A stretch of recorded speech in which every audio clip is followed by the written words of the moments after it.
Everyone, मेरा नाम बालाजी दुबे है। जैसे कि आप सब जानते हैं कि मैं हिस्ट्री का क्लासेस ले रहा हूँ और आज ये हिस्ट्री का 5th क्लास है। और क्लास चालू होने से पहले मैं बताना चाहता हूँ कि प्लीज़ इस चैनल को सब्सक्राइब करें ताकि नॉलेज सारे बच्चों तक पहुँच पाए। ठीक है, सब्सक्राइब प्लीज़ करिएगा और शेयर भी करिएगा। आज का टॉपिक है क्लास फिफ्थ में वैदिक एज। तो वैदिक एज जो हम आज पढ़ेंगे, इसमें हम क्या पढ़ेंगे, मैंने पहले ही मार्किंग कर लिया है कि पहले हम पढ़ेंगे टाइम ग्राफ। ठीक है, जो कि मैं पहले से बताते आया हूँ कि टाइम ग्राफ बहुत इम्पॉर्टेंट है। आज मैं फिर से पुराने वाले सारे इंसिडेंट को बताऊंगा टाइम ग्राफ पे, ताकि आप सबको समझ में आए। पुराने क्लास से लिंक करके मैं बताया हूँ कि शुरू से क्लास को देखिएगा, बहुत हेल्पफुल होगा। आप किसी भी एग्ज़ाम को देने जा रहे हैं, आपका कोई एग्ज़ाम में 90% से कम मार्क्स नहीं आएंगे। पहला टॉपिक देखेंगे टाइम ग्राफ, फिर देखेंगे हम ओरिजिन ऑफ आर्यंस, फिर देखेंगे अर्ली वैदिक पीरियड, फिर देखेंगे सोर्सेस कहाँ से हमें ये मिलता है, फिर देखेंगे ज्योग्राफी वैदिक एज का, फिर हम देखेंगे सोशल लाइफ ऑफ वैदिक एज, फिर हम आएंगे फूड्स, कैसे फूड भोजन वगैरह क्या करते थे, फिर उनका पॉलिटी देखेंगे, फिर इकोनॉमी देखेंगे, फिर इम्पोर्टेंस ऑफ काऊ देखेंगे, फिर देखेंगे रिलीजियस एंड फिलोसफी। और ये क्लास में भी बड़ा हो सकता है क्योंकि इतने सारे टॉपिक पढ़ना है। तो कृपया आप सब धीरे धीरे वॉच करेंगे और मेरे चैनल को सपोर्ट करेंगे, सब्सक्राइब करेंगे और लोगों के बीच शेयर करेंगे। जैसे कि आप ये देख रहे हैं टाइम ग्राफ जो मैंने बनाया है, इस टाइम ग्राफ को सबसे पहले देखने से पहले आपको मैं कलर चेंज कर लेता हूँ जिससे आपको समझ में आए। जो कलर मैं नहीं यूज़ किया हूँ वो लेता हूँ, ये ब्लू वन। ठीक है, ये ब्लू कलर मैं सेलेक्ट किया, जो अभी मार्किंग करूँगा जिससे आपको समझ में आएगा। ठीक है, ये वाला कलर मैं सेलेक्ट किया हूँ। ठीक है, देखिए। ठीक है, चलिए, जैसे कि आप ये देख रहे हैं, ये कॉमन पॉइंट मैंने माना है, ये वाला कॉमन पॉइंट है जहाँ से टाइम ग्राफ शुरू हो रहा है। ठीक है, ये 0 मान लेते हैं। इसके पहले 1 BC, देखिए यहाँ BC लिखे हैं, ये लिखे हैं AD, इसके इधर AD। ठीक है, इधर AD इधर BC। ठीक है, ये कॉमन पॉइंट। यहाँ से इधर जाएंगे तो क्या होगा, ये 2024 चला गया। यहाँ से इधर जाएंगे जब हम लोग लेफ्ट साइड तो क्या होगा, अर्थ का ईयर चल गया 4.5 बिलियन ईयर ओल्ड। ठीक है, कोई डाउट नहीं है यहाँ। ठीक है, अब हम यहाँ पे दिखाना चाहते हैं कि जो मैंने बैक में पढ़ाया है उस सब का टाइम ग्राफ मैं आपको दिखाना चाहता हूँ। पहला पैलियोलिथिक एज। पैलियोलिथिक एज में मैंने क्या लिखा, 2.5 लाख 2.5 लाख से लेके 10,000 BC। देखिए यहाँ पे मैंने ये मार्किंग किया, ये 2.5 लाख से लेके 10K, के मतलब होता है 1000, तो 10K मतलब 10,000।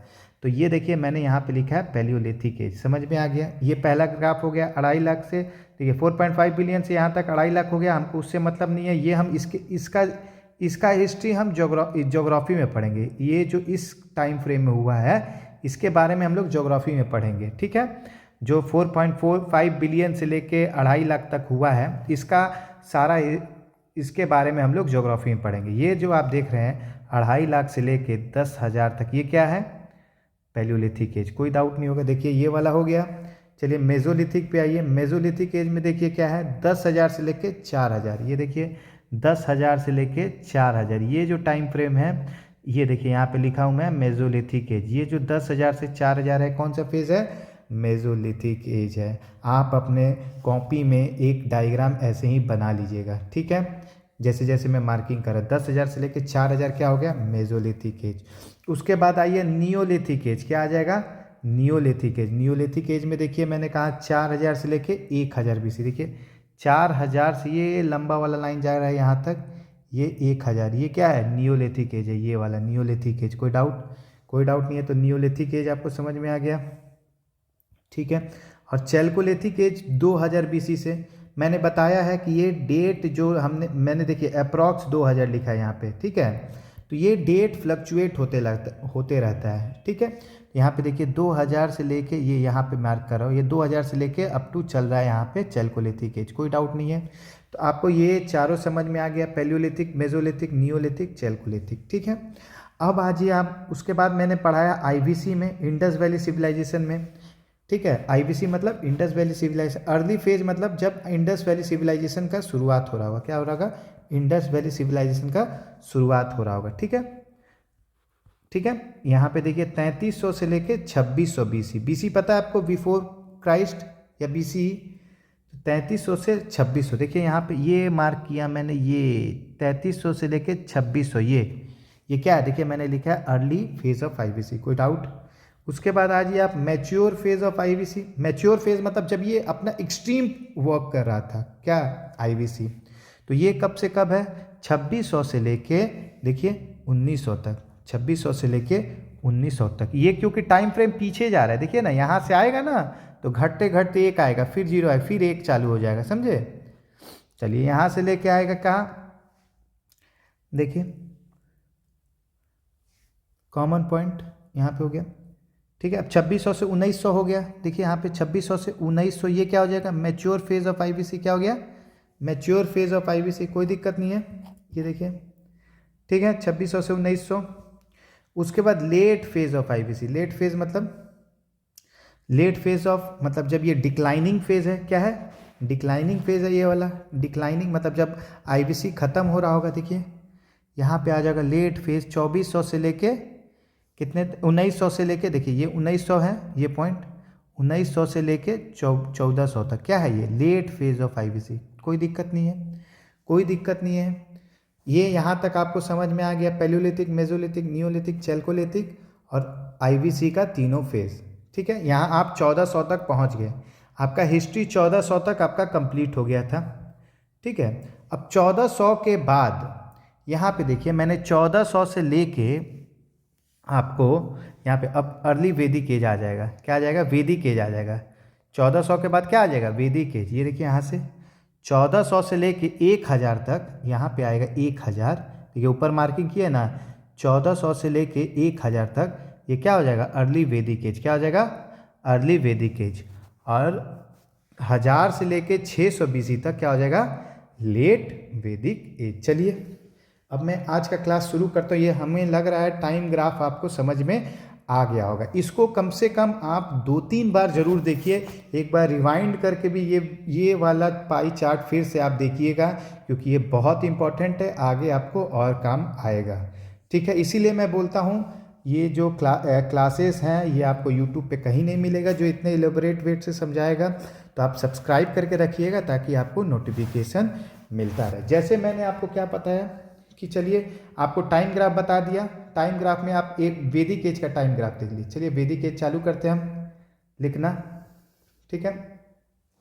इसमें 2 पार्ट में पढ़ेंगे हम लोग वैदिक एज। अभी इस जो वीडियो रिकॉर्ड हो रहा है इसमें हम लोग अर्ली वैदिक एज पढ़ेंगे, क्या पढ़ेंगे, अर्ली वैदिक एज, ठीक है, जिसका टाइम पीरियड कब से कब है, 1500 बीसी से लेके 1000 बीसी तक, ठीक है, ये अर्ली वैदिक एज का टाइम पीरियड है। उसके बाद आएगा आपको लेटर वैदिक एज, लेटर वैदिक एज का टाइम पीरियड क्या है, लेटर वैदिक एज का टाइम पीरियड है आपको 1000 से लेके 1000 बीसी से लेके 600 बीसी तक, कब तक, 600 बीसी तक, यहाँ तक आपको समझ में आ जाएगा। और 600 बीसी के बाद क्या पढ़ेंगे हम लोग, 600 बीसी के बाद क्या पढ़ेंगे, अभी ध्यान रखिए कि नेक्स्ट क्लास क्या होगा, बुद्धिज्म और जैनिज्म, क्या होगा, बुद्धिज्म और जैनिज्म, ठीक है। इसीलिए मैंने बताया कि टाइम ग्राफ बहुत इंपॉर्टेंट है, ठीक है, कि 600 बीसी के बाद का क्या स्टोरी होगा, बुद्धिज्म और जैनिज्म आ जाएगा, ठीक है। तो यहाँ तक आपको समझ में आएगा। तो इस जो मैं अभी वीडियो रिकॉर्ड कर रहा हूँ क्लासेस, इसमें हम लोग पढ़ेंगे वैदिक एज के बारे, अर्ली वैदिक एज के बारे में, क्या पढ़ेंगे, अर्ली वैदिक एज के बारे में, ठीक है। चलें आगे बढ़े हम, ठीक है। अर्ली वैदिक एज को ही ऋग वैदिक एज कहा जाता है, क्या कहा जाता है, ऋग वैदिक एज, अर्ली वैदिक एज को ही क्या कहा जाता है, लिख लीजिए, ऋग वैदिक एज, क्या कहेंगे, ऋग वैदिक एज, कोई डाउट नहीं है। अभी मैं बताऊंगा क्यों कहा जाता है ऋग वैदिक एज, ठीक है। जैसे आपको वैदिक एज कितने साल चल रहा है, देखिए ये 500 साल, ये 500 साल, ये तो लिखिए it run mainly for 1000 year, ये आप लिख सकते हैं, it runs mainly for 1000 year, कोई डाउट नहीं है, 1000 साल के लिए चला। ठीक है, आगे बढ़े, आगे बढ़े हम। ठीक है, ठीक है, आईवीसी के डिक्लाइन के बाद ये चला है, इसमें तो आपको डाउट नहीं है, आईवीसी के डिक्लाइन के बाद क्या चला है, वैदिक एज, आर्यंस। अब इसमें एक वर्ड सुनिए, आर्यंस। आर्यंस क्या होता है? तो आर्यंस कभी पूछे हु आर आर्यंस, क्वेश्चन में पूछ देगा। Person of high birth, option में ये भी देख सकता है, पर्सन ऑफ हाई बर्थ। कौन थे? Person of high birth. ठीक है, तो अब इसमें कौन था आर्यन? ड्यूरिंग वैदिक टाइम, वैदिक टाइम में those people live in India, they called themselves Aryan. क्या? They called themselves Aryans. ठीक है,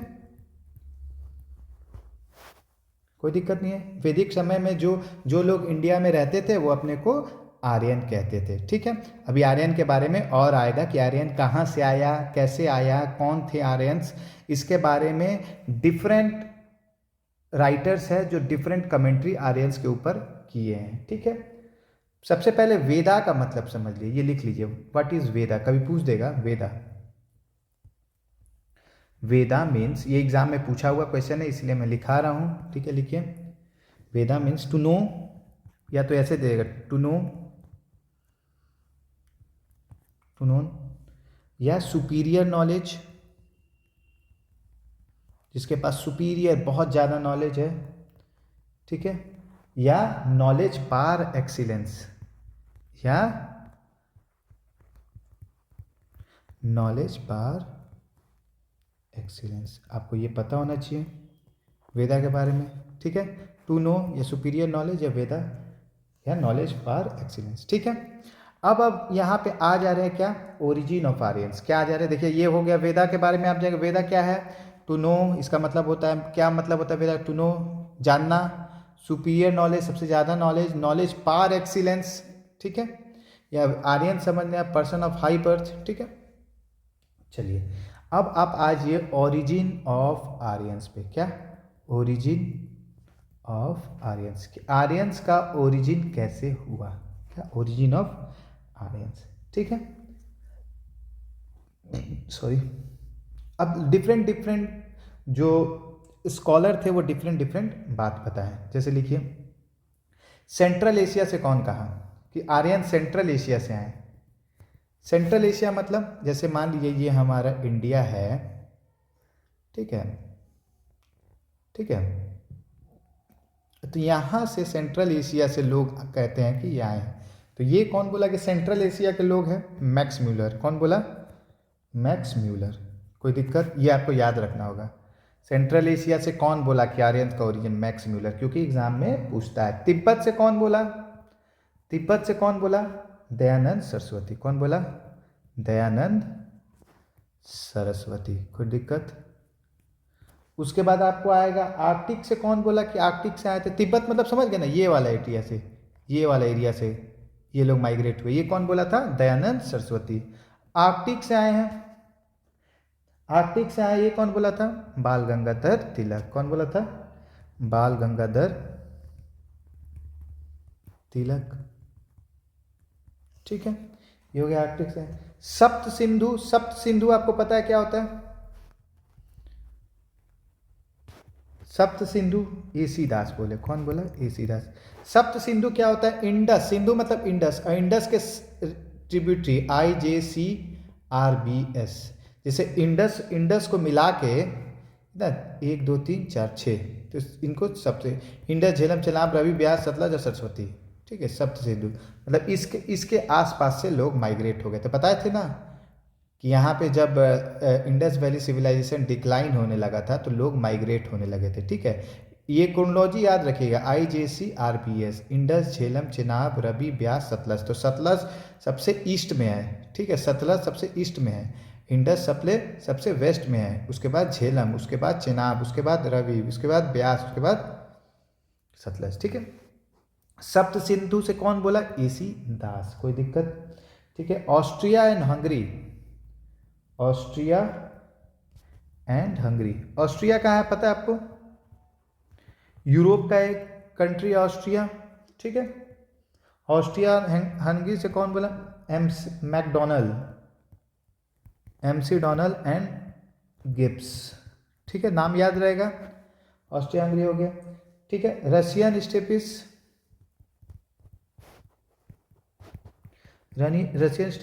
बेल्फी, कौन? बेल्फी, ठीक है। सेंट्रल एशिया देखिए, CM लिंक हो गया, central Asia Max Muller, MM है, Max Muller. Tibet Dayaram Saraswati, Tibet India का पार्ट है, कोई इंडियन वाला बोला है, दयाराम सरस्वती। आर्कटिक मतलब यहाँ चलिए, आर्कटिक से कौन बोला? बाल गंगाधर तिलक, ठीक है। AB सप्त सिंधु याद रखिएगा थोड़ा, AC Das. Austria and Hungary, Austria और हंगरी में कौन बोलेगा? हंगरी मतलब भूख लग गया तो मैकडोनल्ड्स, ठीक है। रशियन स्टेपिस बेल्फी, नाम याद रहेगा आपको, बहुत इंपॉर्टेंट है, नाम याद रखिएगा, ठीक है। अब ये जितने भी दिए हैं ये लोग, 1 2 3 4 5 6, इसमें सबसे जो एक्सेप्टेड है, मोस्ट एक्सेप्टेड, ठीक है,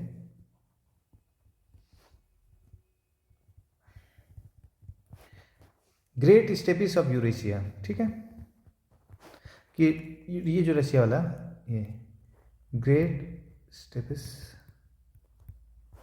ऑफ यूरेशिया, ठीक है, मतलब grassland area of Europe and Asia जो होता है, एरिया है,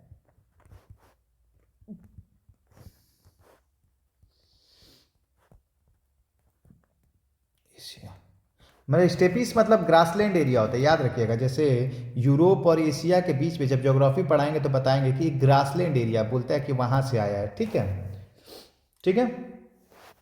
क्योंकि बहुत जन जो पास्ट में जो अभी भी आए थे मुगल वगैरह, वो भी यहीं से आए हैं, ठीक है। Many people from steppes come to India due to temperature और एग्रीकल्चर, ठीक है, क्योंकि यहाँ से बहुत लोग माइग्रेट होके आए थे स्टेपिस और आपको जो ग्रासलैंड एरिया है, क्योंकि वहाँ पे टेम्परेचर बहुत ठंडा था और एग्रीकल्चर से वजह से खेती होता था, ठीक है।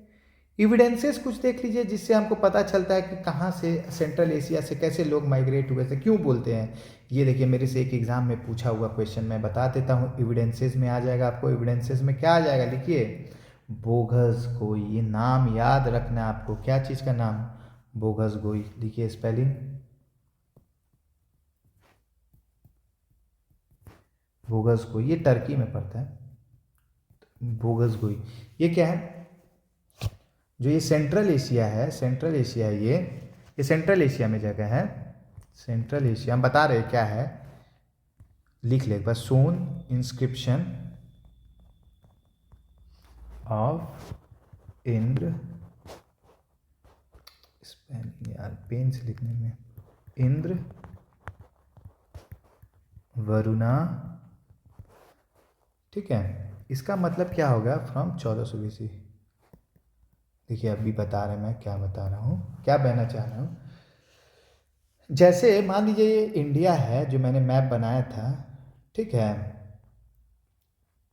ठीक है, और ये जो सेंट्रल एशिया में है और इंडिया, यहाँ पे जो सेंट्रल एशिया है, ये यहाँ पे इंस्क्रिप्शन होता है, शिलालेख, जो पत्थर पे लिखा हुआ है, इस पत्थर पे इंद्र भगवान का और वरुण का नाम मेंशन्ड है, क्या है?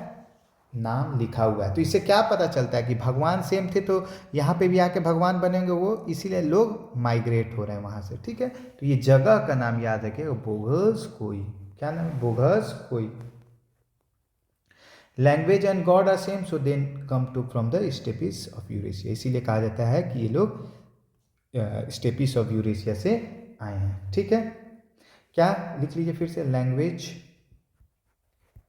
And god are same, so they may come from stapes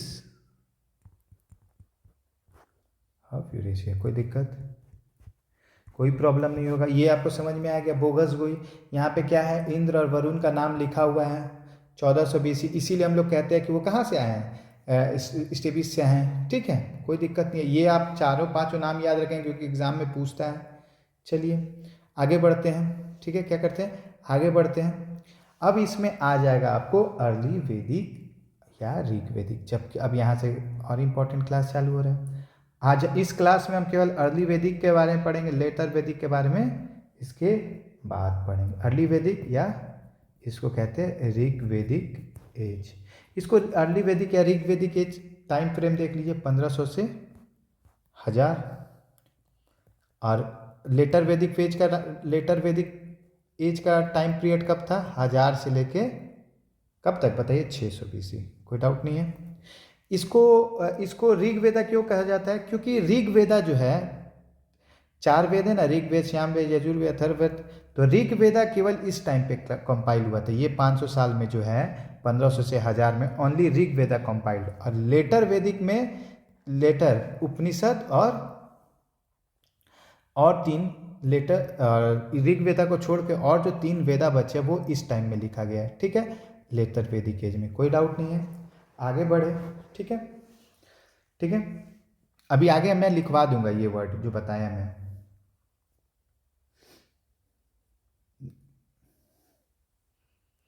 तो इसमें क्या हुआ, माइग्रेशन हो रहा है, किसका, माइग्रेशन फ्रॉम, लिख लो, सेंट्रल एशिया। लोग सेंट्रल एशिया से कहाँ जा रहे हैं, toward central Asia to south Asia, to south Asia. कोई डाउट नहीं है, सेंट्रल एशिया से साउथ एशिया की तरफ आ रहे हैं, मतलब इंडिया की तरफ आ रहे हैं। ठीक है, अब लिखिए बिटवीन 2000 से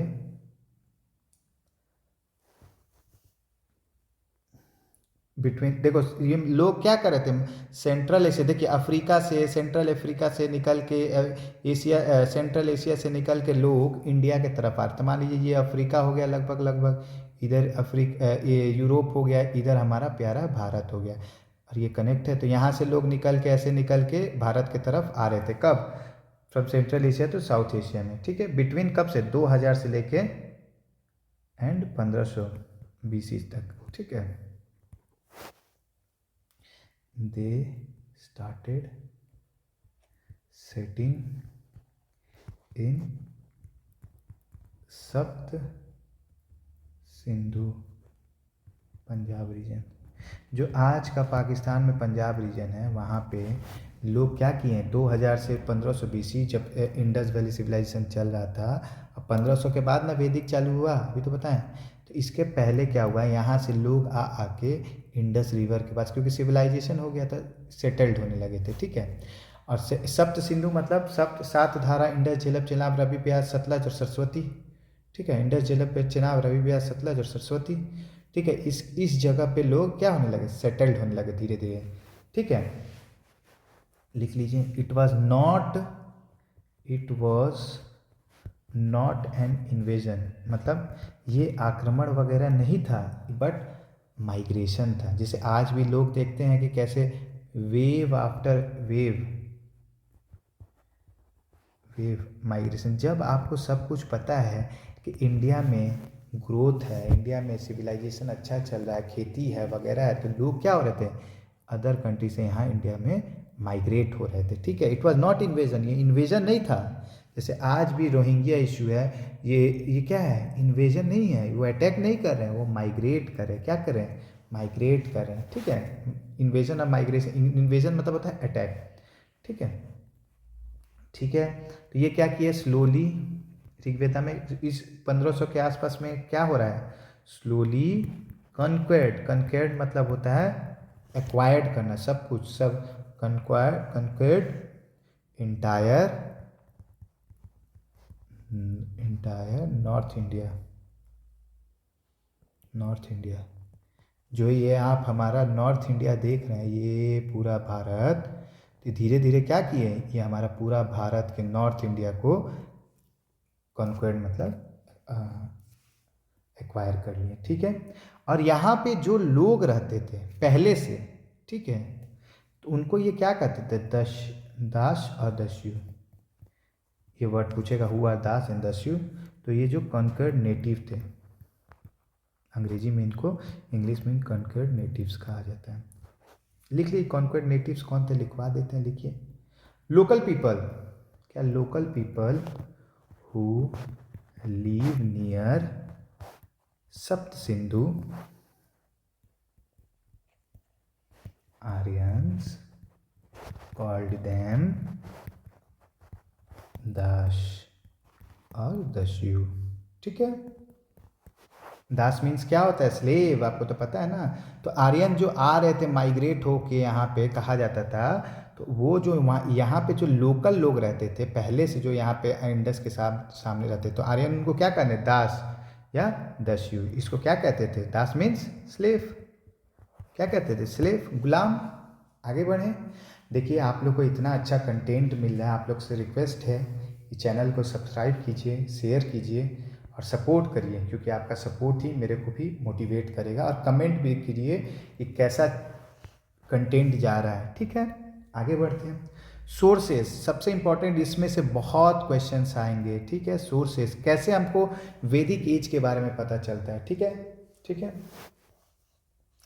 देखिए वैदिक एज में जैसे इंडस वैली सिविलाइजेशन में आपने देखा कि आपके पास बिल्डिंग मिला, एक्सकवेशन में मिला, खुदाई में मिला, ठीक है, बहुत कुछ खोदे तो हम लोग को मिला, ठीक है, इंस्क्रिप्शन पे लिखा हुआ मिला, ठीक है। यहाँ पे क्या है कि आपको इस पत्थर वगैरह मिला, पत्थर से बना हुआ बिल्डिंग मिला, ये मिला, सिटाडल मिला, लेकिन वैदिक एज में सारा कुछ लकड़ी का था और वुड मटेरियल था, तो इसका कोई अवशेष हमें मिलता नहीं है। तो इसके बारे में हमको कहाँ से पता चलता है, किताबों से। इसके बारे में लिटरेरी, देखिए लिटरेरी का इंपॉर्टेंट आ गया, सोर्सेज में जो बताए थे ना आपको शुरू में, तो लिटरेरी सोर्स जो होगा ये यहाँ पे इंपॉर्टेंट आ जाएगा, ठीक है। तो यहाँ पे लिखिए।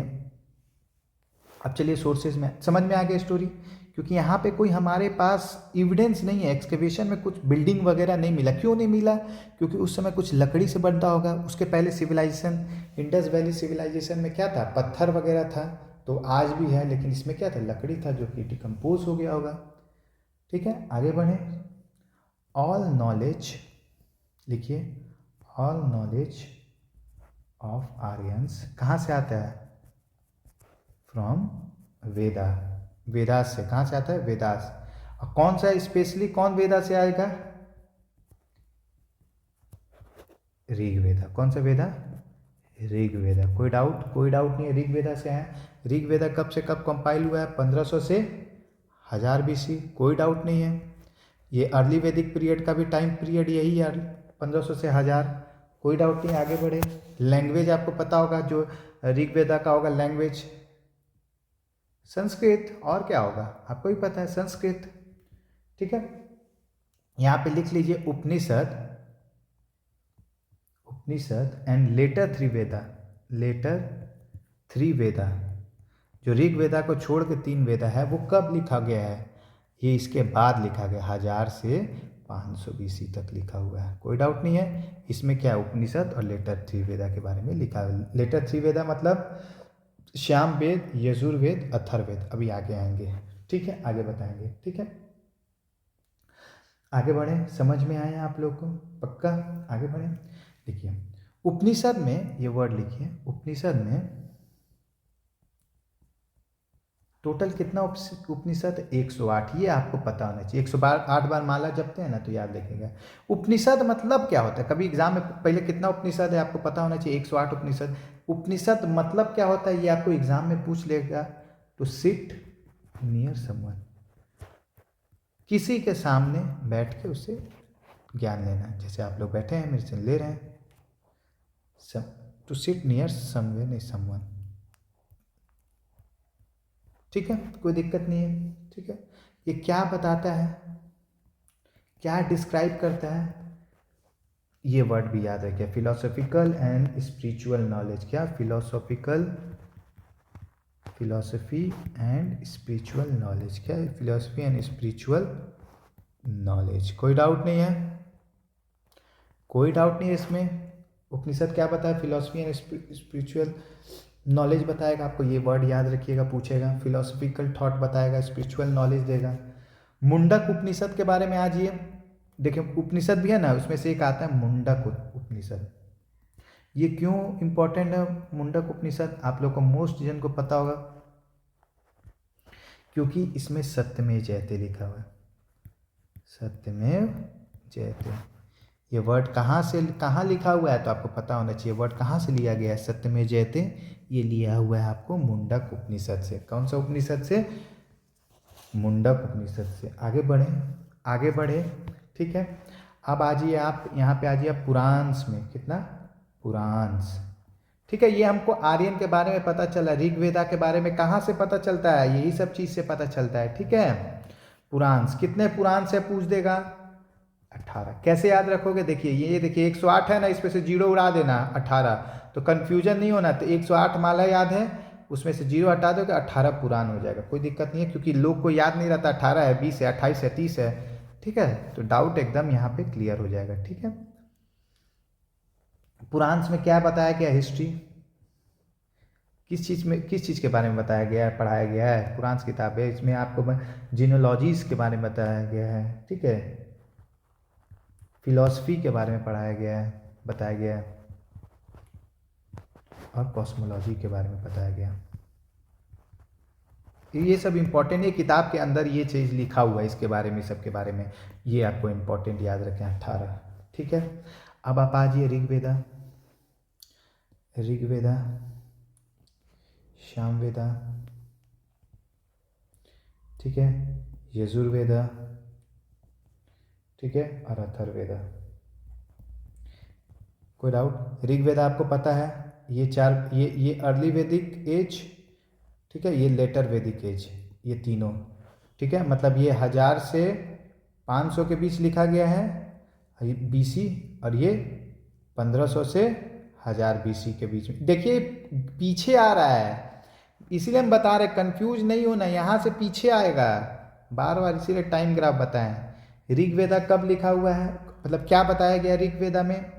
प्रेयर और हिम्स। किसके बारे में बताया गया? प्रेयर और हिम्स, कैसे प्रार्थना वगैरह होना चाहिए, क्या प्रोसेस होना चाहिए, ठीक है। हिम्स, कोई डाउट नहीं है? प्रेयर और हिम्स के बारे में कहाँ लिखा हुआ है? ऋग्वेदा में। कोई देख, सामवेद में क्या है? Chant and music, chants and music. अभी हम बता रहे कैसे याद रखेंगे। यजुर्वेदा में यज्ञ, ritual practices and religious, rituals and religious practices. कोई डाउट नहीं होगा? अथर्ववेदा में स्पेल्स एंड चार्म्स, जादू टोना कहा जाता है इसको, स्पेल्स एंड चार्म्स, ठीक है। टू वर्ड ऑफ इविल, ठीक है, और मेडिसिन के बारे में। चलिए आइए कैसे याद रखेंगे। ऋग्वेदा, आपको पता है ऋग्वेदा में प्रेयर, हिम्स, गायत्री मंत्र सब इसी में लिखा हुआ है, गायत्री मंत्र वगैरह सब इसी में। सामवेदा चैंट एंड म्यूजिक, शाम में क्या सुनते हैं? म्यूजिक सुनते हैं ना, चैंटिंग वगैरह ऐसे याद रखिए सामवेदा। यजुर्वेदा मतलब वाई आ गया, यज्ञ वगैरह, रिचुअल्स, ठीक है, यज्ञ यजुर्वेदा। अथर्ववेदा में मेडिसिन और स्पेल्स एंड चार्म्स, मतलब जादू टोना वगैरह। किसके बारे में लिखा में? ये चारों के बारे में आपको पता होना चाहिए, एग्जाम में पूछता है। एग्जाम में क्या करता है? पूछता है। ऋग्वेदा में कितने मंडल्स हैं? ऋग्वेदा हैव 10 मंडल्स। कितना मंडल है? 10 मंडल्स, 10 मंडल्स, ठीक है। कोई दिक्कत नहीं है। तो कौन सा थर्ड मंडल में क्या लिखा हुआ है? ये जो 10 मंडल है इसमें से थर्डवा मंडल जो है, थर्ड मंडल, इसमें क्या है? ठीक है, थर्ड मंडल में आपको ही पता है गायत्री मंत्र क्या है? गायत्री मंत्र, कोई दिक्कत नहीं है। गायत्री मंत्र मतलब एक, गायत्री मंत्र में किसके लिए प्रेयर होता है? Prayer to Savitri. कोई डाउट? प्रेयर टू सावित्री, कोई दिक्कत नहीं है। तो ये गायत्री मंत्र पूछ देगा कि कौन लिखा है, कौन लिखा है, तो लिख लीजिए वासुमित्र, वर्ड याद रखिएगा वासुमित्र, वासुमित्र। कोई डाउट? याद रहेगा वासुमित्र, ठीक है, कोई डाउट नहीं है। आगे बढ़े, आगे बढ़े। किसी को कोई डाउट होगा तो प्लीज़ कमेंट सेक्शन में बताइएगा, और प्लीज़ अपने दोस्तों के बीच, फैमिली मेम्बर के बीच, जो भी दोस्त आपके पढ़ रहे होंगे उनको शेयर कीजिएगा कि अच्छा कंटेंट दिया जाएगा, दिया जा रहा है। ज्योग्राफी के बारे में आइए, ज्योग्राफी किसका, ज्योग्राफी के बारे में आएंगे आप? चलिए ज्योग्राफी में आप मतलब ये इस कहाँ थे, ठीक है, ये जो वैदिक एज के आर्यंस वगैरह थे कहाँ कहाँ थे। सप्त सिंधु आपको बताएं, सप्त सिंधु। अब तो आपको ये एरिया पता हो गया होगा, लैंड ऑफ 7 रिवर, इसका मतलब क्या होता है, लैंड ऑफ 7 रिवर। लिख लीजिए लैंड ऑफ 7 रिवर। कौन कौन सा? IJCRBS प्लस सरस्वती, याद हो जाएगा। इंडस, झेलम, चेनाब, रवि, ब्यास, सतलज। कोई डाउट नहीं होगा। अब प्लस सरस्वती, ठीक है। सब सिंधु, इस एरिया के रिवर में जितने लैंड है उस पर कौन रहता था, आर्यंस वगैरह माइग्रेट होके आए थे। सबसे important, no mention of seas और विंध्यास। लिखिए ये वर्ड बहुत इंपॉर्टेंट है, नो मेंशन ऑफ सीज और विंध्यास। तो ये क्या बता रहा है, ये ध्यान से मेरा वर्ड को यहाँ पे ध्यान दीजिए। चलिए जैसे मान लीजिए ये इंडिया का मैप है, ठीक है, क्लास लंबा जाएगा, मैं पहले बोल दे रहा हूँ, ठीक है। और इस किताब में ऋग्वेदा में लिखा हुआ है नो मेंशन ऑफ सीज, तो ये समुंदर के बारे में नहीं लिखा हुआ है। इधर समुंदर है ना, सीज एंड विंध्या, विंध्या ये विंध्या है, ठीक है। तो विंध्या और सतपुरा है ना जी, इसके बीच में नर्मदा जाता है, तो विंध्या के बारे में भी नहीं लिखा हुआ है। तो मतलब क्या बचता है कि लोग यहीं से माइग्रेट हुए हैं। समझ में आया? आर्यन कहाँ से आए, यहीं से आए। जब विंध्या के बारे में भी नहीं लिखा है, सतपुरा के बारे में भी नहीं लिखा है, तो क्या हो गया, सीस के बारे में भी नहीं लिखा है, तो इसका मतलब लोग कहाँ से आए, यहीं से माइग्रेट होके आए हैं, ठीक है। So Aryans come from central Asia. बताइए कैसा लगा क्लास, अच्छा लगा ना? कोई बताया था ऐसे कि विंध्या नहीं लिखा हुआ है, लोग यहाँ से माइग्रेट होके आए? ध्यान रखिएगा। गंगा केवल, गंगा मेंशन्ड ओनली वंस, उस ऋग्वेदा में गंगा केवल एक बार ही लिखा गया है, ठीक है। गंगा एंड ऑल्सो यमुना भी लिख लिए, एंड ऑल्सो यमुना, यमुना भी केवल एक बार लिखा हुआ है, ठीक है। पूरे किताब में एक बार लिखा हुआ है, ठीक है। आगे बढ़ते हैं, आइए बताइए कैसा लगा, कमेंट में ज़रूर बताइएगा। उसके बाद आ जाइए आप सोशल लाइफ, कि सोशल लाइफ कैसा था लोगों का, सोशल लाइफ, ठीक है। सोशल लाइफ में लिखिए क्लैन बेस्ड किंगशिप, देखिए क्लैन बेस्ड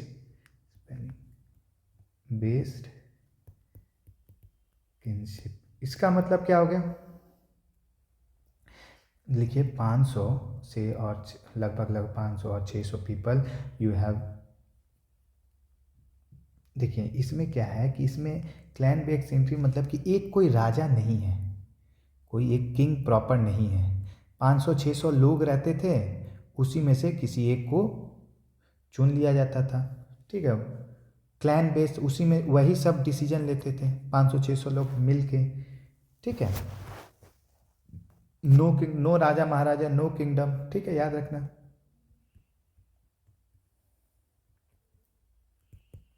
नो राजा महाराजा, इसका मतलब क्या होगा कि आपको जो भी डिसीजन लेते थे वो पूरा लोग मिलके लगभग डिसीजन लेते थे, ठीक है, जो भी लेना था। क्लैन बेस्ड किंगशिप, ठीक है। ट्राइब, ट्राइब मतलब क्या होता है, जन, ये वर्ड याद रखिएगा, पूछेगा एग्जाम में पूछा हुआ है व्हाट इज जन, जन मतलब होता है ट्राइब, ठीक है, जन मतलब ट्राइब। तो ये सोसाइटी के बारे में लिख रहे हैं ना, सोसाइटी कैसा था, पैट्रियार्कल सोसाइटी का, पैट्रियार्कल सोसाइटी आपको भी आज भी हम लोग पैट्रियार्कल सोसाइटी मतलब पुरुष प्रधान, ठीक है। पुरुष प्रधान होने के बाद भी वुमेन जो है, महिला का इंडस वैली सिविलाइजेशन में भी कंडीशन अच्छा था, महिलाओं का, क्योंकि मदर गॉडेस कल्ट मिला था, लेकिन यहाँ पे भी वुमेन का पोजीशन अच्छा है।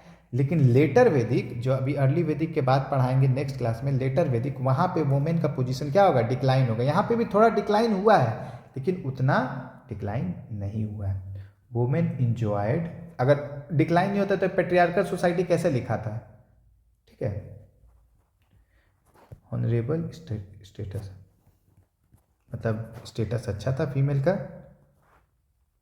कुड रिसीव्ड एजुकेशन, आपको मेंस में बहुत हेल्प मिलेगा, बस भरोसा रखिए, सब्सक्राइब कराइए और पढ़ते रहिए अपने क्लासेस को। Women enjoy honourable status and could receive education, महिलाओं को, ठीक है। आगे बढ़े, यहाँ पे देखिए इसमें क्या था, आपको विडो रीमैरिज प्रेजेंट था।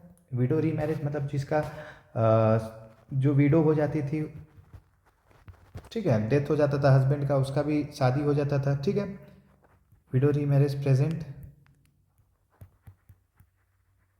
ठीक है। चाइल्ड मैरिज जो बाल विवाह अभी भी होता है, लेकिन वहाँ पे क्या था, नहीं होता था, चाइल्ड मैरिज एब्सेंट। तो भाई कंडीशन अच्छा था फीमेल का, ठीक है। और सोसाइटी में क्या था, क्लास डिवीजन था, ठीक है, class division in society,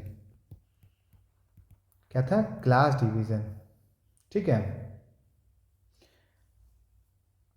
class division society में था कि किसको क्या काम करना है, उस बेसिस पे क्लास डिवीजन था। कास्ट नहीं बोलना है, क्लास बोलना है, कास्ट, क्लास, कास्ट नहीं। यही क्लास धीरे धीरे कास्ट में चेंज हो जाएगा, क्या हो जाएगा, और रिजिड हो जाएगा। अभी रिजिड नहीं है, क्लास डिवीजन है कि तुम ये काम करोगे, तुम कुम्हार हो तो कुम्हारी वाला काम करोगे, तुम ये काम, तुम प्रोटेक्ट करोगे हमारे एरिया को, तो तुम एग्रीकल्चर का काम करोगे। तो लोगों का क्लास बांटा हुआ था, कास्ट नहीं। अब इसमें क्या था, क्लास डिवीजन, ये वर्ड याद है, class division, class division in society. तो इससे क्या हो गया, फोर वर्ना डेवलप्ड हो गया, क्या हो गया, फोर वर्ना डेवलप्ड, ठीक है। बता रहे वर्ना क्या है, क्लास डिवीजन से वर्ना है। वर्ना क्या होता है, लिख लीजिए, वर्ना क्या है, लिखिए, वर्ना, कलर, इस पूछ देगा व्हाट इज वर्ना, तो यही वर्ड लिखना, कलर और आउटवर्ड अपीयरेंस, कैसे लोग दिखते हैं, क्या काम करते हैं, वही चीज़ें, ठीक है, वर्ना, ठीक है। अब यहाँ पे आज ये पूछेगा वर्ना के बारे में कहाँ लिखा हुआ है, ठीक है, वर्ना के बारे में कहाँ लिखा हुआ है, तो लिखिए पुरुषुक्ता, ये वर्ड याद है, पुरुषुक्ता। देखिए अभी आप अगर नहीं याद कर रहे हैं अभी, तो धीरे धीरे इतना ज़्यादा कंटेंट हो जाएगा कि आपको बाद में जा के भी नहीं पढ़ पाइएगा, इसलिए एक एक क्लास करते चाहिए आप, और मैं रेगुलर ही डालना हूँ अभी। पुरुषोक्ता ऑफ ऋग्वेदा, ये बताता है, डिस्क्राइब द वर्ना ओरिजिन, किसके बारे में, वर्ना ओरिजिन्स के बारे में, कि वर्ना सिस्टम कैसे ओरिजिन हुआ है, किसमें लिखा है, पुरुषोक्ता ऑफ ऋग्वेदा। कोई दिक्कत नहीं है, कोई दिक्कत नहीं है, आगे बढ़ें। तो ये फोर वर्ना जानते हैं, ब्राह्मण, क्षत्रिय, वैश्य, शूद्र, फोर वर्ना के बारे में जानते हैं। यही आगे चल के ये वर्ना क्या हो गया था, कास्ट में चेंज हो गया। फोर वर्ना के बारे में लिखना है, ब्राह्मण्स, क्षत्रिय, काम बांटा हुआ है ये, बस धीरे धीरे क्या हो जाएगा, यही रिजिट, वैश्य, शूद्र, ये क्या है, ब्राह्मण्स, ब्राह्मण मतलब पुजारी, प्रीस्ट, और स्कॉलर्स जो तेज होंगे वो ब्राह्मण।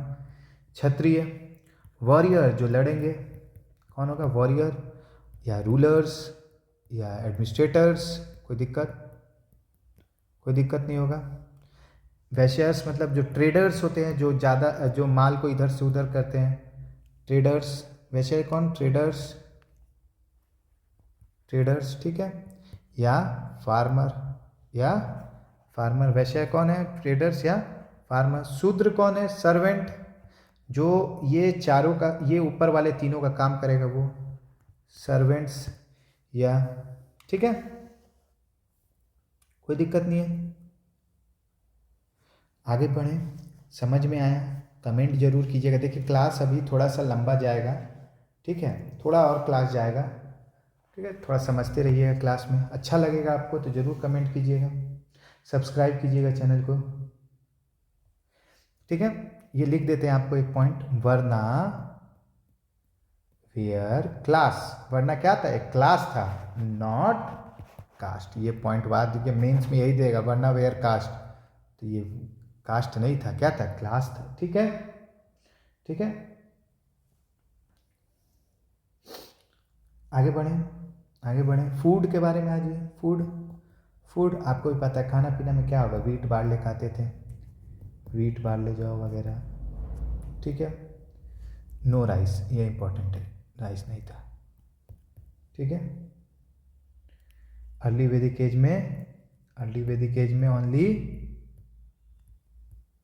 वीट राइस का इंपॉर्टेंट मिलता है, वीट और बार्ले का। ठीक है, राइस नहीं है, कोई दिक्कत नहीं है, आगे बढ़ें।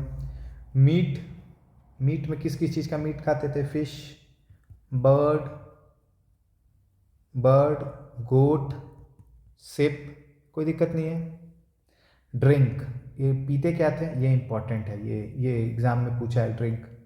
सोमरस, सोमरस का नाम सुनिए ना, सोम, तो ये सोमरस मेनली कश्मीर से आता था, और ये थोड़ा नशा वगैरह करता था, कश्मीर से आता था। ठीक है, एक ट्री होता था सोम का, उसी से निकलता था। ठीक है, ये फूड हो गया। अब आ जाइए आप किसके, किस में आएंगे, पॉलिटी, किसमें, पॉलिटी, पॉलिटी, ये सबसे इंपॉर्टेंट है पॉलिटी में। कुल पूछेगा, कुल मतलब तो फैमिली, कुल मतलब फैमिली, कुल मतलब फैमिली, याद रहेगा। जन, फिर पूछेगा जन, जन मतलब पहले भी पता है, जन ट्राइब, क्या होता है जन मतलब ट्राइब। राजन, राजन, राजन कौन होगा, देखो राजन में ही नाम आ रहा राजा, तो ट्राइबल चीफ कौन होता है, ट्राइब का चीफ। और मेरे से एग्जाम में ये वाला पूछा था, ये जो मैं लास्ट में लिख रहा हूँ, सभा समिति विधाता, लिखिए, सभा समिति विधाता, ये क्या है, असेंबली ऑफ इलीट पीपल। ये पूछेगा सभा समिति विधाता क्या है, असेंबली ऑफ इलीट पीपल। ठीक है, जो लोग बहुत तेज थे या सबसे बड़े थे, जिनको पैसा अच्छा होगा, उनका असेंबली था, गुट था, क्या, सभा समिति विधाता। ठीक है, इलीट पीपल। कोई डाउट, कोई डाउट नहीं है। अब इसमें लिख लीजिए, यूजली जो चीफ थे, ये ट्राइबल चीफ थे, यूजुअली, यूजुअली, ये देखिए सब वर्ड यूपीएससी के एग्ज़ाम में पूछेगा, ऑप्शन जो एमसीक्यू में पूछता है ये। ठीक है, एलिमिनेट नहीं कर पाइएगा अगर नहीं पढ़िएगा तो। Usually hereditary chief, usually hereditary chief रहते थे, यूजुअली हेरिडिटरी मतलब जो चीफ है उसका उसका लड़का चीफ होगा, but can be removed, can be removed on being weak, अगर वो कमज़ोर हो गया तो उसको हटा भी दिया जाता है। ऐसा नहीं है कि परमानेंट हेरिडिटरी चीफ चलेगा, हाँ बन सकते हो, लेकिन अगर कमज़ोर हो गए तो तुमको उनको हटा दिया जाएगा। No ultimate, no, no ultimate power to the Rajan, तो जो राजन थे उनके पास अल्टीमेट पावर नहीं था, पावर सबके पास था। राजा जो सभा समिति विधाता था, इनके पास ज़्यादा पावर था। ठीक है, राजा के पास नहीं था, ये इम्पोर्टेंट। इसके बाद जो एक और इम्पोर्टेंट चीज़ बता रहे, जो इसको नोट करिएगा, इंट्रा ट्राइबल फाइट। तो जो ये इंट्रा ट्राइबल फाइट था, इसमें भरत ट्राइब जीते, जो मतलब ट्राइब लोग आपस में लड़ते थे। बैटल ऑफ टेन किंग इसको कहा जाता था, क्या कहा जाता है, बैटल ऑफ टेन किंग। 10 लोग 10 जगह के लोग लड़ रहे थे, बैटल ऑफ टेन किंग। इसमें कौन जीता था, भरत ट्राइब। कौन जीता था पूछेगा, बैटल ऑफ टेन किंग में कौन जीता था, भरत ट्राइब। ये भरत ट्राइब जीता था ना, इसीलिए इंडिया का नाम भारत पड़ता है। क्या नाम पड़ता है, भारत। इसी भरत ट्राइब पे इंडिया का नाम क्या पड़ता है, भारत देश हमारा है ना जी प्यारा। ये पहला जीता था, इसीलिए इंडिया का नाम क्या पड़ता था, भारत। ठीक है, भरत ट्राइब्स लड़े थे 10 ट्राइब के अगेंस्ट, इसलिए इसको क्या कहा जाता है, बैटल ऑफ 10 किंग, और जीते थे। ठीक है, आपको कैसा लगा आप कमेंट में बताइएगा। एक एक चीज़ देखते रहिएगा, नोट कीजिएगा, बहुत अच्छा नॉलेज मिलेगा। भरोसा बस रखिए अपने सर पे। ठीक है, कोई डाउट हो तो ज़रूर से ज़रूर कमेंट सेक्शन में बताइएगा। हर चीज़ का सॉल्यूशन मैं आपको आगे आने वाले वीडियो में दूंगा। ठीक है, अब आप इसका इकोनॉमी देखिए। इकोनॉमी देखिए, पेस्टोरल लाइफ देखिए, सबसे इंपॉर्टेंट चीज़ अभी हम बता रहे हैं इकोनॉमी। ये जो पेस्टोरल लाइफ है, ये जो है कैटल बियरिंग, ये प्राइमरी ऑक्यूपेशन था। इसका मतलब जो कैटल ब्रीडिंग है, मतलब जो लोग जानवर पालते थे, ये प्राइमरी ऑक्यूपेशन था, मेन ऑक्यूपेशन यही था कैटल ब्रीडिंग। और सेकेंडरी में क्या था, एग्रीकल्चर। एग्रीकल्चर क्या था, सेकेंडरी। ठीक है, प्राइमरी कौन सा था, कैटल, जानवर पालना। और जब अभी अर्ली वैदिक पढ़ रहे हैं, लेटर वैदिक में क्या हो जाएगा, एग्रीकल्चर मेन ऑक्यूपेशन हो जाएगा, ये मेन हो जाएगा। अभी देखो अर्ली वैदिक में क्या है, ये सेकेंडरी ऑप्शन है, लेकिन लेटर वैदिक में यही प्राइमरी ऑप्शन होगा, इंपॉर्टेंट हो जाएगा एग्रीकल्चर, क्योंकि वहाँ पे लैंड का इंपॉर्टेंस बढ़ जाएगा, जमीन का इंपॉर्टेंस बढ़ जाएगा। अभी इंपॉर्टेंस किसका है, जानवरों का। अभी इंपॉर्टेंस किसका है, जानवरों का। तो जो लड़ाई होगा अभी, जो अभी लोग लड़ेंगे, किसके लिए लड़ेंगे, जानवरों के लिए लड़ेंगे। तो इसीलिए देखिए, इसीलिए जानवरों के ऊपर नाम पड़ेगा लड़ाई का। ठीक है, ठीक है, एग्रीकल्चर सेकेंडरी ऑक्यूपेशन। ठीक है, wars were not fought over land, जमीन के लिए लड़ाई नहीं होता था, बट ओवर कैटल्स। किसके लिए लड़ाई होता था, कैटल्स लिए। और उस लड़ाई को हम क्या कहते थे, नोट कीजिए, गविष्ठी। क्या कहते थे, गविष्ठी। गविष्ठी, कोई डाउट, गविष्ठी, कोई डाउट नहीं है। अभी आगे पढ़ाएंगे इसके बारे में, जो इंपॉर्टेंस ऑफ काऊ है उसके बारे में बताएंगे। ठीक है, इकोनॉमी चल रहा है। ठीक है, तो ये देखिए, क्राफ्ट्स, पॉटरी, तो आपको घड़ा वगैरह तो पहले ही से बन रहा था। Leather good, pottery, leather good, कोई डाउट। ठीक है, सबसे इंपॉर्टेंट इकोनॉमी में नो क्वाइंस, कोई क्वाइन नहीं मिलता है, no coins.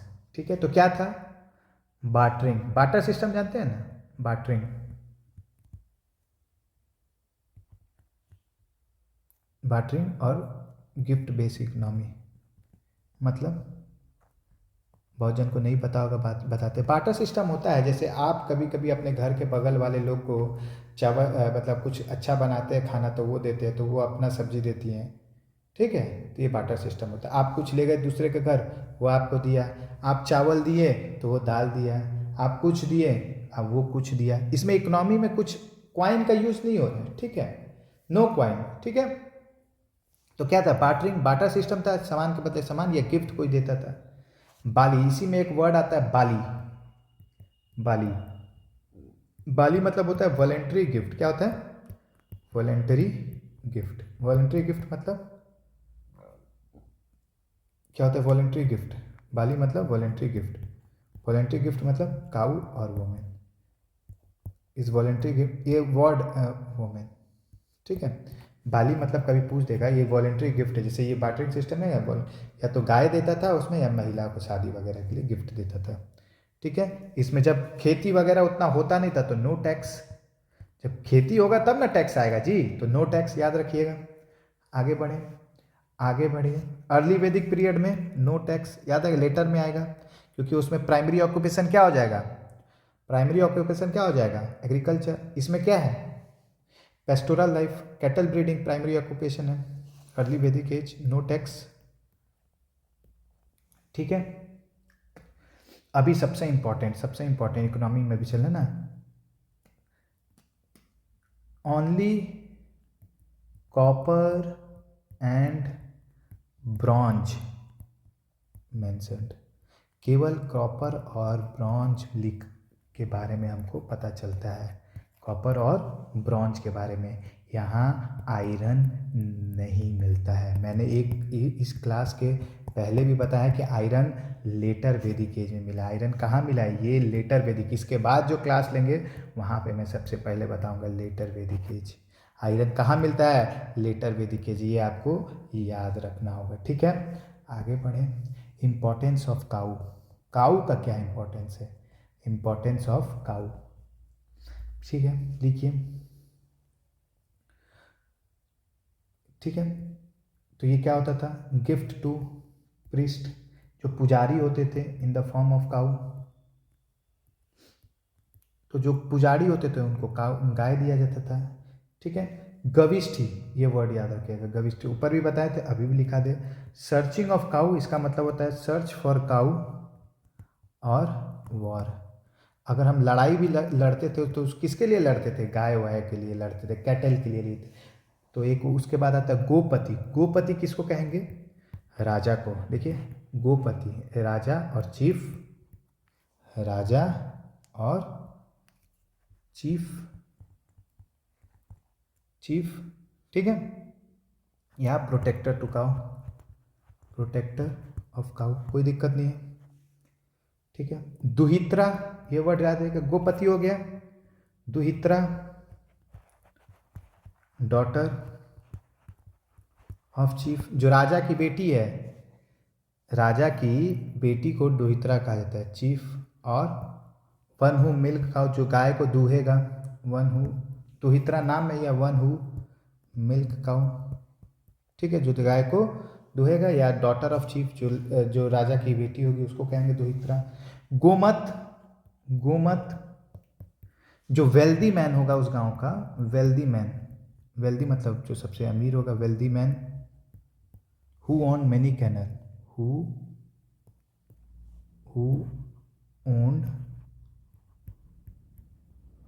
Owned many cattle, जो बहुत ज़्यादा कैटल को, ये उसको गोमत कर लेंगे, ठीक है। काउ मीट स्ट्रिक्टली प्रोहिबिटेड, कोई खाता नहीं था इसको, काउ मीट को, ठीक है। समझ में आ गया? ये वर्ड सारा याद रखिएगा। गिफ्ट, गविष्ठी, सर्च फॉर काउ और वॉर, इसको क्या कहा जाता है? वॉर। गोपति राजा और चीफ और प्रोटेक्टर ऑफ काउ, गोपति को कहा जाता है। दुहित्रा, दुहित्रा किसको कहेंगे? वन हु, जो डॉटर ऑफ चीफ, या वन हु मिल्क काउ, ठीक है, वन हु मिल्क काउ, मतलब जो उसका दूध निकालेगा, ठीक है। कोई दिक्कत नहीं है, कोई दिक्कत नहीं है। आगे बढ़ें, अब लगभग ख़त्म ही होने वाला है। Religious and philosophy, last topic बचता है। रिलीजियस, चेंज कर लेते पेन, ठीक है। रिलीजियस एंड फिलोसफी मतलब कौन से भगवान इंपॉर्टेंट है इसमें, ये बताएंगे। एंड फिलोसफी, रिलीजन फिलोसफी देखिए, ठीक है, ठीक है। टेरेस्ट्रियल गॉड आ जाइए इसमें। टेरेस्ट्रियल गॉड कौन है? पृथ्वी, सोम, अग्नि, ठीक है। पृथ्वी, सोम, अग्नि, अग्नि आग, पृथ्वी, सोम, तीनों कौन सा? टेरेस्ट्रियल मतलब होता है जमीन पे, ठीक है। एटमॉस्फियरिक गॉड, जो ऊपर आसमान में, पूछता है एग्जाम में, बात मानना, एग्जाम में पूछता है। इंद्र, इसलिए बता रहा हूँ, इंद्र, वायु, मारुत, देखिए नाम से ही समझ में आ जाएगा। मारुत हनुमान जी का नाम पड़ता है। इंद्र, वायु कहाँ है? एटमॉस्फियर में। हेवनली, जो स्वर्ग में है, कौन से होंगे? वरुण, सूर्य, उषा, कोई डाउट नहीं है, कोई डाउट है? अब यहाँ पे ये इंपॉर्टेंट है कि मोस्ट इंपॉर्टेंट गॉड कौन से हैं? मोस्ट इंपॉर्टेंट गॉड कौन से? मोस्ट इंपॉर्टेंट गॉड लिखिए। वरुण, वरुण को क्या कहेंगे? God of sky, God of sky, God of sky और वाटर, वरुण को कहेंगे, ठीक है। इंद्र, इंद्र, इंद्र को कहेंगे गॉड ऑफ, देखिए इसी में आएगा, वरुण, इंद्र और अग्नि, तीनों में से एक एक आ गया ना, तो ये मोस्ट इंपॉर्टेंट है। वरुण को हो गया गॉड ऑफ स्काई और वाटर। पूछता है गॉड ऑफ वॉर किसको कहेंगे, तो इंद्र को कहते हैं। या God of thunder storm and thunder storm किसको कहेंगे, या पुरंदर भी कहा जाता है। क्या कहा जाता है, देख लीजिएगा आप एग्जाम पेपर उठा के देखिएगा, ये पुरंदर वर्ड पूछा है कि नहीं, थंडर स्टॉर्म पूछा है कि नहीं। हाँ, गॉड ऑफ थंडर स्टॉर्म किसको कहते हैं, गॉड ऑफ पुरंदर किसको कहते हैं, इंद्र को। तो ये आपको पता है। गॉड ऑफ स्काई किसको कहते हैं, वरुण को। डाउट हो जाएगा जब गॉड ऑफ स्काई बोलेगा तो आप मार दीजिएगा इंद्र को। नहीं, गॉड ऑफ स्काई कौन है, वरुण है। इंद्र क्या है, गॉड ऑफ वॉर है, थंडर स्टॉर्म है, पुरंदर है। ठीक है, अग्नि क्या है, तो नाम से भी समझ में आ जाएगा, गॉड ऑफ फायर। कोई डाउट, गॉड ऑफ फायर, कोई डाउट नहीं है। ठीक है, कोई डाउट बताइएगा कमेंट में। यहाँ पे अभी तक लेटर अर्ली वैदिक में एनिमल सेक्रीफाइस नहीं हुआ था। ठीक है, जानवरों का बलि नहीं दिया जाता था। लेकिन लेटर वैदिक एज में क्या हो जाएगा, जानवर वगैरह का बलि वगैरह देने जाने लगा। ठीक है, आगे बताएंगे लेटर वैदिक में। Thank you. और बताइए, किसी को कोई भी डाउट हो तो प्लीज़ आप कमेंट बॉक्स में कमेंट कीजिएगा और हमें बताइएगा। थोड़ा सा लंबा क्लास था तो थोड़ा सा फास्ट बोले हैं। इसको एक दो बार ज़रूर देखिएगा और मुझे कमेंट, कम से कम इसको 2-3 बार देखिएगा ताकि आपको आराम से याद हो जाए। ठीक है, एक एक चीज़ आप देखिएगा। ठीक है, जैसे क्रोनोलॉजी में पढ़ा रहे सीधा स्टेप बाय स्टेप, आपको बहुत हेल्प मिल रहा होगा मुझे लग रहा है। और आप ज़रूर से ज़रूर नोट्स बनाते रहिएगा ताकि आपको याद हो जाए। चलिए बाय, थैंक यू।